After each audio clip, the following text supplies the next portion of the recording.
bold without going broke. Get the brands you want, the prices you want, whenever you want. TJ Maxx, where you can always afford to be you to the max. At Denny's, we have the best value all day long, like the Everyday Value Slam for only $5.99. Now you can stack your wins and enjoy the sunny side of craveable value. $5.99 every day, part of the all-day Diner Deals value menu, only at Denny's. All right, before we go, Channing Tatum is Vanity Fair's February cover guy, and he's also sweating it out for the mag's lie detector test. One of the questions, does Channing think he's better looking than George Clooney or Brad Pitt? Absolutely not. He's more handsome than George. Sorry, George. He's telling the truth. Who do you think would win in a dance? Happening now. A housekeeper finds 2 bodies inside a hotel room. We'll tell you what police are saying about this scene on the northeast side. In Austin, Governor Abbott and Lieutenant Governor Patrick lay out what they want to do with the state's $33 billion surplus, what it could mean for your property taxes coming up. Record-challenging warmth today, then a cold front pays us a visit tomorrow. We'll talk about that means for temperatures and rain chances in just a bit. News at 5 starts right now. We've got some new video into our newsroom as we come on air. An investigation underway over this. Reports of a plane crash near Yoakum, that's about 100 miles east of San Antonio. This is all according to the National Transportation Safety Board's Twitter. We are learning 4 people are dead and 1 person injured. This information coming from a local news outlet in Victoria, about 45 miles away from this crash site. That plane, a Piper P-846-350P. It's also known as a Piper Malibu. We're going to continue to follow this developing story both on air and online.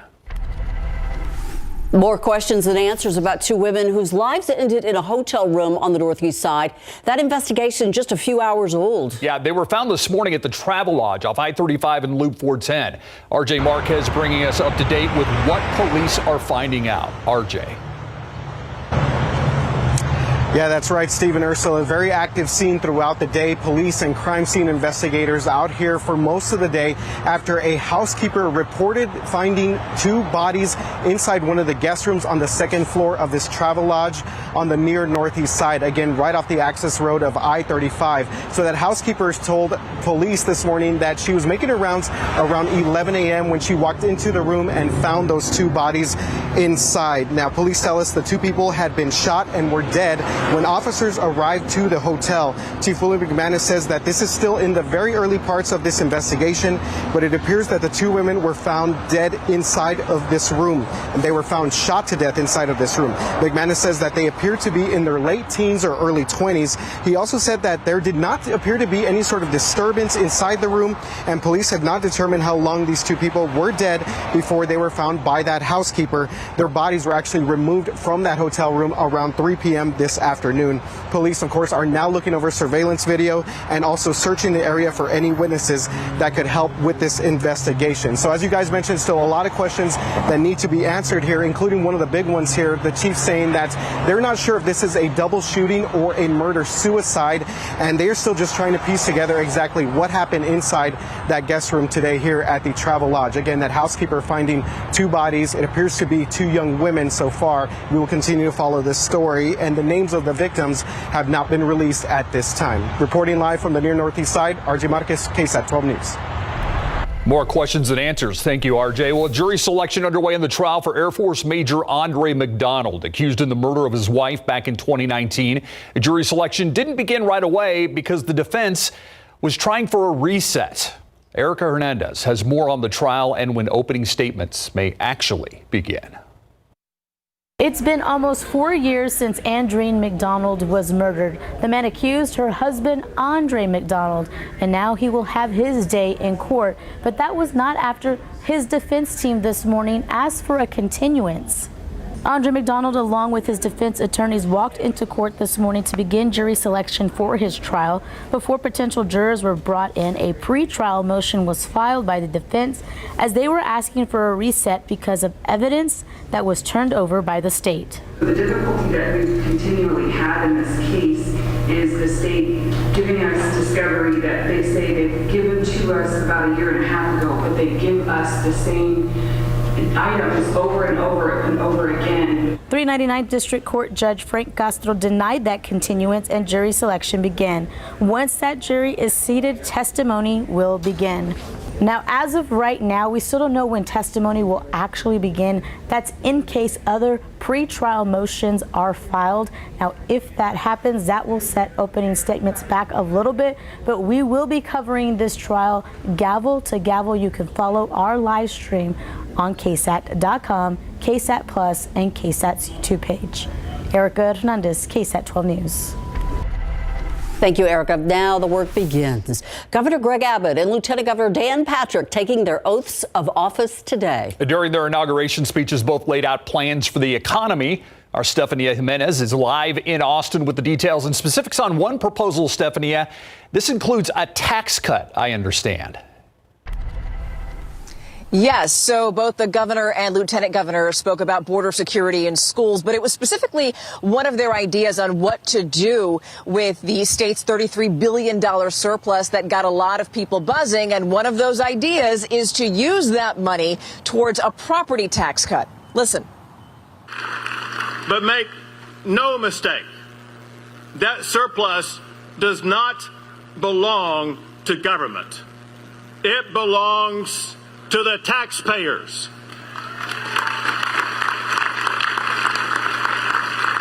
And we will use that budget surplus to provide the largest property tax cut in the history of the state of Texas.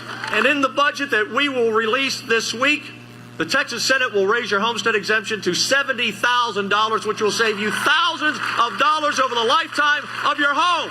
Enough to make a difference. Now, the homestead exemption is currently at $40,000, and we should find out whether lawmakers, along with the lieutenant governor and governor, approve that idea soon, because although the regular session is now in place here, lawmakers can't work on any other legislation until they first pass a budget. And by the way, that $33 billion surplus that I just told you about, lawmakers can't spend all of that money because by law, more than $10 billion of that money has to go towards the state's rainy day fund. For now, we're live in Austin. Stefania Jimenez, KSAT 12 News. I want to be able to provide for both of them and to be there for both of them. And that's my priority. That's something I don't feel I can do while being a council member.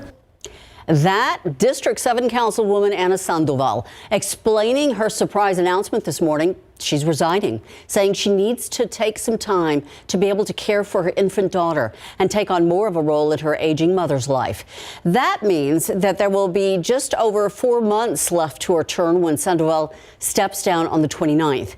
And because of the timing, the rest of the city council is going to be in an unusual spot where they could either appoint a temporary replacement or leave the vacant seat until the winner of the May 6th election takes office. The point is that because it's beyond the 120 days, it's an election. They have to call an election. And so they have then the ability, not the requirement, but they have the option to appoint somebody before the election.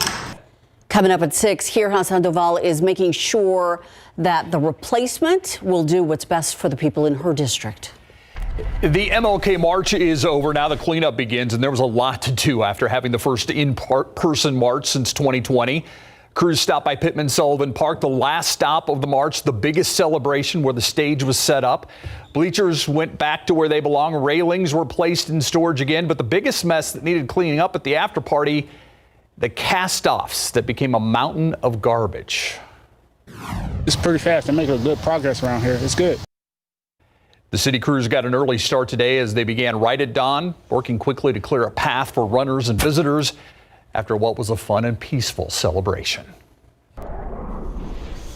And a rather warm day out there today. Some record-challenging warmth. We'll take a look at the almanac and where we did break a record in just a bit. But right now, look at the numbers. 82 degrees in Eagle Pass, 83 in Warren's backyard in Del Rio. Meanwhile, 78 Floresville, and even get to Mico, 76 degrees. Bernie at 81. Well above average for this time of year. A mild and unseasonably warm evening. Also, an evening where I think we're going to have a pretty spectacular sunset. We've got these high thin clouds streaming in from the southwest, and typically when they coincide with the sunrise and sunset, you get that nice color bouncing off them. So we are anticipating a pretty good sunset. Best viewing time between 5:50 p.m.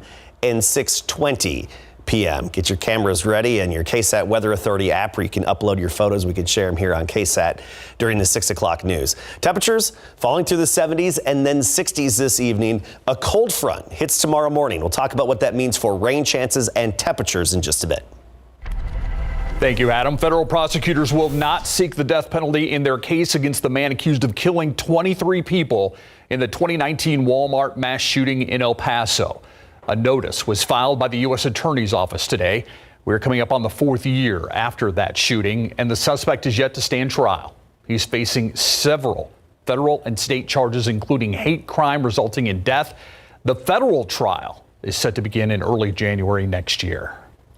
We are learning who died in a mass shooting at an MLK event in Fort Pierce, Florida. It was a woman who had attended the annual celebration with her 6-year-old daughter. The name of that fatal victim not released. It's unclear if her daughter is part of the uninjured.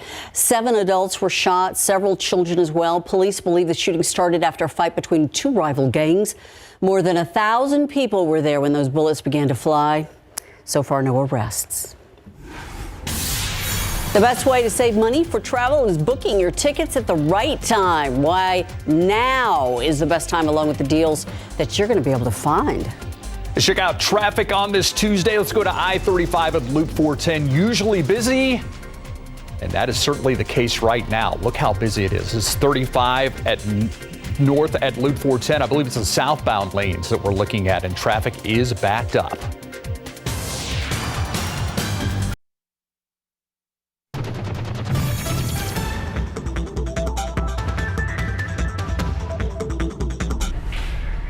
I'm Myra Arthur, and here's what we're working on for the news at 6 o'clock today. Crime is up in San Antonio, especially the number of homicides. We have the latest numbers from SAPD, and we're going to explain how San Antonio police have a new way of tracking crimes. Plus, a program that a local mother says saved her son's life. It's only used in 2 places, one being University Hospital. At 6, we'll show you how that program is changing the lives of NICU babies and parents. And an eye-opening Dream Week exhibit at the Bexar County Clerk's Office. Our Jesse DeGoyato shows us the historical documents from slavery to emancipation and how they're all being preserved. These stories and more today on the news at 6. Thank you so much, Myra. How does a trip to Hawaii sound right about now? Well, it may be more doable than you think. Off-peak travel times mean that there are smaller crowds and lower prices. 12 on your sides, Marilyn Moritz takes a look at how to land a good airfare deal. Pack your bags and buckle up. After the holidays, airfares hit a steep descent. We see airfare drop dramatically, almost up to 80% in some cases. Katie Nastro with the bargain hunting service called Going says January and February is cheap flight season. You also have the highest probability of finding a more last-minute-ish deal in January and February versus any other time of year. Off-peak season means airlines have seats to fill. Check out these round-trip fares from San Antonio to Hawaii as low as $388. To New York, $198. If it is a mild winter, it's a great time to visit the city just because, you know, the dining, the entertainment, all of that is indoors. And if Scandinavia is on your bucket list, round trip to Helsinki, Finland is $522. No matter when you travel, Nastro says the key to savings is 2 words. Be flexible. That means consider different destinations. Check secondary airports. It's often worth the extra hop or drive, and be flexible on your dates. There's not one specific day to book travel that's going to be cheapest, but there are specific days to fly that are potentially cheaper than others. Now, that would be a Tuesday, a Wednesday, and a Saturday. And if you're thinking about that summer vacation, now is the time to look and book. And if a fare drops after you've bought it, you just contact the airline, cancel, and then quickly rebook at the lower fare. You then use the credit on a future trip. Marilyn Moritz, KSAT 12 News. Take a live look outside with live cam. 74 degrees out there, and I like that sunset scale. Yeah, that you had. You see those cirrus clouds off in the distance. It's a little hazy, but there are some cirrus clouds there overhead. And whenever you get those high clouds, even some mid-level clouds at sunrise or sunset, once that sun's right below the horizon, you get that good color bouncing off of them. So get ready for that. Have your cameras ready and your KSAT Weather Authority app ready.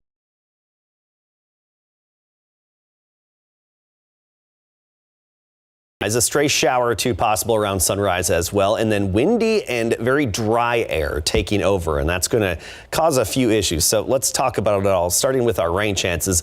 Nothing to get too excited about. I mean, we're talking 20% tomorrow, but there are a few more opportunities. Saturday, 30%, and then basically this time next week, we have another shot at some showers, and that actually holds a little bit of promise for higher rain chances as we get more information. So here's the big picture. Across the state, we have a lot of these high clouds and then getting lower clouds as you head up into New Mexico. That's actually part of the cold front and the low pressure system that's going to be headed our way. So the cold front's going to swing through, the low is going to stay to the north of us. You see some decent moisture with it in the Four Corners. This is also associated with a big upper level system that's been pulling moisture into the western U.S. And this cold front's going to hit around sunrise. You'll notice low clouds late tonight and first thing tomorrow morning. Here's our futurecast. Notice 4 a.m., gray sky, low clouds in place. And then we get near sunrise, and that's when just a few showers could pop up along that cold front. We're talking during the morning commute, 20% chance, so not a whole lot of coverage in terms of those light showers. Maybe if we're lucky, one moderate shower, but I think for the most part, just some little wimpy showers here and there, maybe adding up to a few hundredths of an inch. By 9-10 a.m., some eastern counties, Lavaca County, DeWitt County, Victoria, you could have a few lingering showers, but for the most part, I think we'll have a lot of sunshine behind that front. And most of the day tomorrow, pretty sunny. But here's the key. The wind is going to pick up quite a bit. Behind that cold front, not first thing in the morning, but by, say, 11 a.m. and noon, that wind's going to pick up. Here's our futurecast. Notice the wind gusts at 10 a.m. Between 20 and 30 miles per hour around San Antonio, even higher as you get into parts of the hill country. And this is going to be the trend throughout the day. 1 p.m. could see some gusts up to 34 miles per hour in Kerrville, even gusting around 25 in San Antonio. So you will notice the wind, and it's going to pull in that dry West Texas air. In turn, there is a little bit of a fire danger risk as we get into the midday and afternoon hours tomorrow. Notice the orange and red areas west of San Antonio where it's especially dry, and also they'll have the highest winds up in the hill country and even off into Bracketville, Del Rio area, Valverde County. That's where we have some of the highest risk of fire danger. Now, this doesn't mean the weather is going to cause a fire, but if a fire does happen to develop, it's going to spread rapidly because of low relative humidity and high winds. Also, the wind coming out of the northwest. Mountain Cedar high today, but with that northwesterly flow, we expect it to jump up again tomorrow. So expect a spike in the Mountain Cedar count for tomorrow and possibly even for another day or two beyond that. All right, let's talk temperatures. Del Rio, 85 today. That's a record by 2 degrees. 83 in Hondo, 84 Carrizo Springs, the high temperature. 79 here in San Antonio. So we were just a few degrees shy of the record. Right now, 70s and still some 80s. Uvalde at 80, 75. Officially in San Antonio, get to Seguin, 74, and Helotes at 74 degrees. This evening, temperatures falling gradually through the 70s and 60s. 10 o'clock, we'll be at 67 tomorrow. We start the day at 62, make it up to 75. So despite that cold front, you're not going to notice a huge temperature drop tomorrow. But by Thursday morning, 39, and then highs dip down into the 60s by Friday through the weekend. So there will be some cooler weather around the corner. All right. Thank you. All right, let's head out to the AT&T Center, not the Dome. Back in the AT&T Center. We're going old school. That was fun on Friday night, I've got to tell you, Greg. But the Spurs are kind of in a rut right now. Yeah, they sure are, and they're in a 5-game losing streak, and it's going to be tough to break it against this team, the Brooklyn Nets, even though they're without Kevin Durant, who has a knee injury. When we come back, we'll set you up for this game. And also, how about them Cowboys and Dak Prescott's performance coming up?